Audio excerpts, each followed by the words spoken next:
Dili mubos sa 5 ang patay, samtang kapin 40 ka individual ang missing. Human na tabunan ang 2 ka bus sa landslide sa Maco, Davao de Oro kagabi. Ano ang report ni John D. Esteban.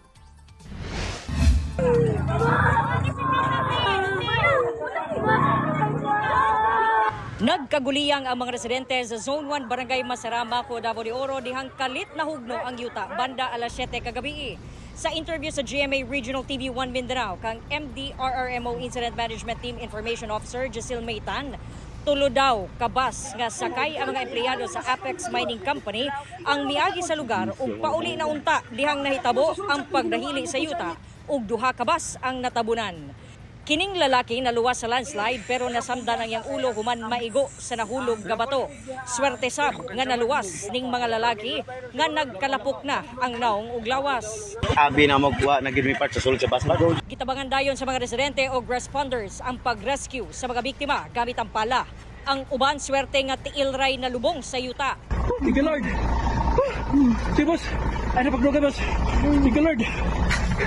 Sige. Ang mga biktima daling gidala sa ospital. Sa karon dili pa matino sa otoridad kung pila ang sakay sa 2 ka bus. Human sa nahitabo, anaa sa 45 ang na-rescue kung asa 3 ang injured. Miyerkules sa udto, 5 ka patay nga lawas ang na-retrieve sa padayong search and rescue operations. Gibana-bana ang anaa pa sa 46 ka individual ang gipangita. Pugsano na sab gipabakwit ang 300 ka pamilya o 2,000 ka individual nga nagpuyo sa nasangpit nga barangay doon sa nahitabuan. Hasta mga namuyo sa kasikbit nga barangay Mainit, Tagbaros, Elizalde ug Panibasan. Personal silang gibisita o gikumusta ni Davao de Oro Governor Dorothy Gonzaga. Kaganihang buntag, mas klaro na ang halapad nga yutang milukop sa ubos nga bahin. Pipila ka balay ang naguba.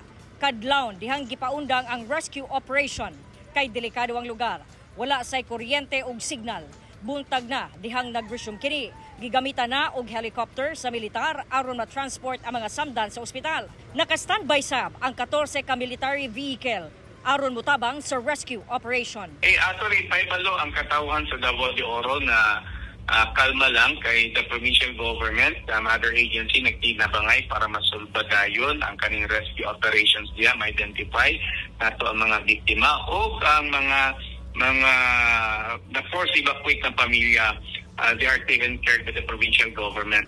Ako si John D. Esteban para sa 1 Mindanao.